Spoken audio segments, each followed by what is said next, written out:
হেঁপাহৰ ৰঙালী বিহুটোলৈ মাজত মাথো আৰু এটা দিন। আৰু বিহু বুলি ক'লেতো কামৰ একেবাৰে ৰক্ষা নাইকিয়া হয়, পিঠা লাড়ু বনোৱাৰ পৰা ধৰি ঘৰ চাফা কৰালৈকে।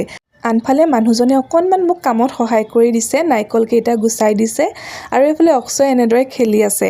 বিহু বুলি অকণমান বহা কোঠাটো সজাইছিলোঁ ঘৰতে থকা বস্তুৰে, অকণমান আপোনালোকক দেখুৱাই দিছোঁ। ভালদৰে দেখুৱাম বাৰু নেক্সট এটা ভিডিঅ'ত দেই। আৰু এইফালে মই ভাত বনাই আছোঁ। আজি চলে বনাইছিলোঁ, লগতে মাছ ফ্ৰাই, বেঙেনা পুৰি পেলাই মাছৰ তেলৰ লগত জ্বলা ভাজি বনাইছিলোঁ আৰু অকণমান দোৰোণ বন নহৰুৰ সৈতে ভাজিছিলোঁ। তেনেকৈয়ে দুপৰীয়াৰ ভাতসাঁজ খালোঁ আৰু ভাত পানী খাই আজৰি হৈ পেলাই মই মোৰ আকৌ কামত লাগিলোঁ।